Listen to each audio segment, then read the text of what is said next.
পড়ে থাকতে দেখি রীতিমতো চাঞ্চল্য তৈরি হয় পশ্চিম মেদিনীপুরের দাঁতনের বকুলতলার ঘটনা।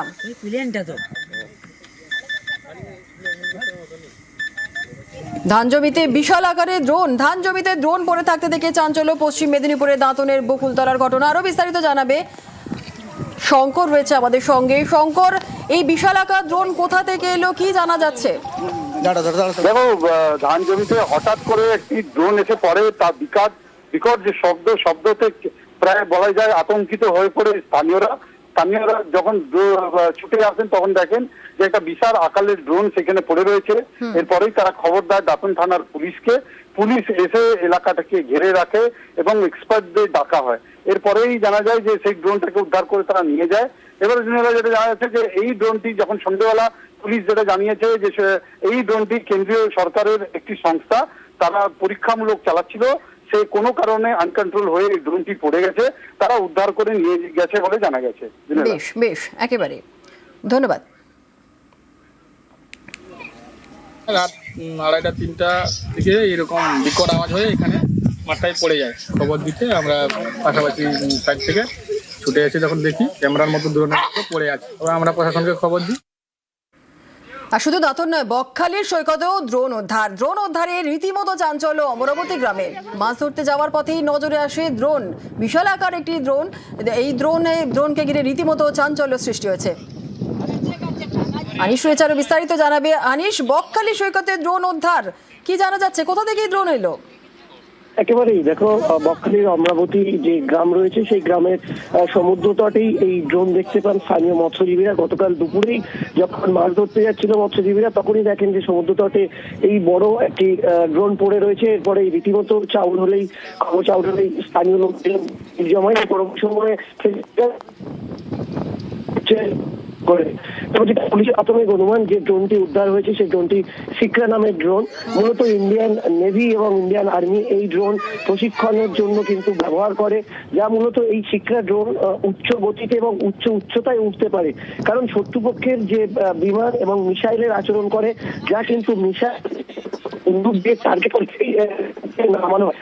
তবে পুলিশ প্রাথমিকভাবে জানাচ্ছে যে যেহেতু ইন্ডিয়ান আর্মি বা ইন্ডিয়ান নেভি ওরা করে থাকে, সেই ড্রোন এখানে পড়ে থাকতে পারে, এমনটাই কিন্তু মনে করা। ধন্যবাদ। জাল দেখতে গিয়ে ওই জালের কাছে দেখি না ভেসে এসে ওই দেখে তুললাম, ফিল্মের মতন দেখতে। এর আগে দেখতে পেলাম বলে ওখানে ফোন করলাম। আর এক ফোনে বাংলা নজর রাখতেই হচ্ছে ওয়েদার আপডেটের দিকে। সপ্তাহ শেষে জেলায় জেলায় কালবৈশাখীর সম্ভাবনা রয়েছে। উত্তরে দুর্যোগ আর দক্ষিণে বিক্ষিপ্ত ঝড় বৃষ্টির সম্ভাবনা। আজ ফের কালবৈশাখীর পূর্বাভাস রয়েছে। আর কি বলছে আবহাওয়া অফিস? আমাদের সঙ্গে রয়েছেন আমাদের প্রতিনিধি বিশ্বজিৎ সাহা। বিশ্বজিৎ, কি বলছে আবহাওয়া অফিস?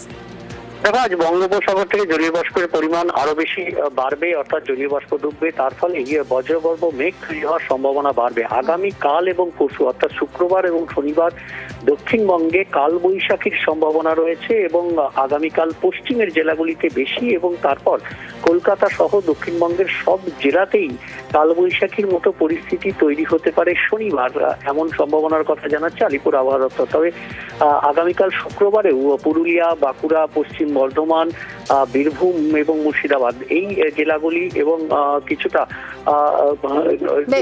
হুগলি জেলা, এই জেলাগুলিতে অর্থাৎ সপ্তাহ শেষে জেলায় জেলায় কালবৈশাখীর সম্ভাবনাও রয়েছে। দুর্যোগপূর্ণ ওয়েদারই থাকবে। বেশ, একেবারে অনেক ধন্যবাদ। আর ভারী বৃষ্টি হবে উত্তরবঙ্গে। উত্তরের 5 জেলায় ঝড় বৃষ্টির পূর্বাভাস রয়েছে।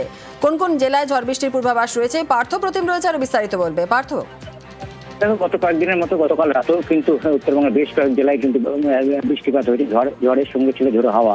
আজও কিন্তু দিনভর শুষ্ক আবহাওয়া থাকলেও বিকেলের পর থেকে কিন্তু আবহাওয়ার বদল হবে এবং উত্তরবঙ্গ পাহাড়ে বিশেষ করে দার্জিলিং এবং কালিম্পং উঁচু পার্বত্য এলাকা, পাশাপাশি সমতলে ডুয়ার্স সহ আলিপুরদুয়ার, কোচবিহার, শিলিগুড়ি এই সব এলাকায় কিন্তু কালবৈশাখীর ঝড় বইতে পারে। অর্থাৎ একদিকে যেমন ঝোড়ো হাওয়া বইবে, দমকা হাওয়া বইবে, ঠিক তেমনি কিন্তু বৃষ্টিরও সম্ভাবনা রয়েছে। স্বাভাবিকভাবেই মানে এই সময়ে গত কয়েকদিন ধরে যে আবহাওয়া ছিল তার কিন্তু খুব একটা হেরফের হচ্ছে না। ওটা উত্তরবঙ্গে পারদ সামান্য নামলো, কালবৈশাখীর ঝড় বাড়ে। একেবারে ধন্যবাদ।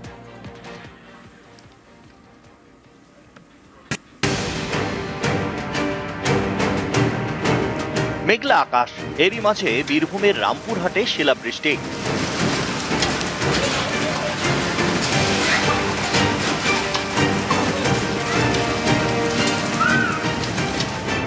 আলিপুর আবহাওয়া দপ্তরের পূর্বাভাস,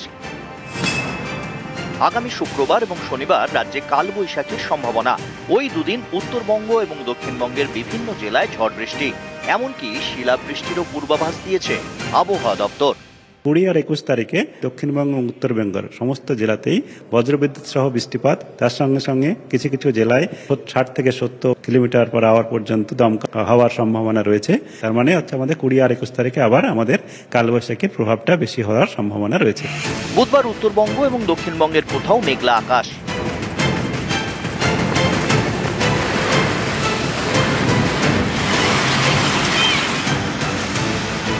কোথাও আবার বৃষ্টি। এরই মধ্যে আবহাওয়া দপ্তর জানিয়েছে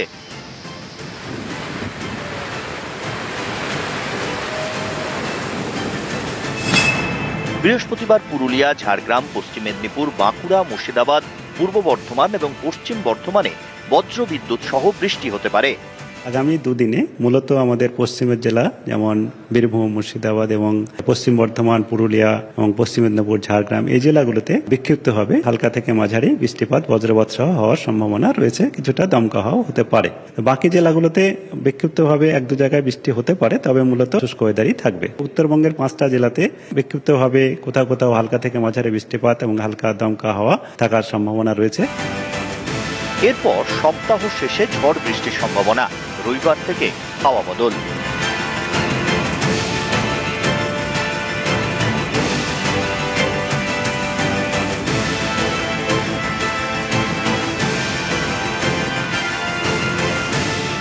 নিউজ 18 বাংলা।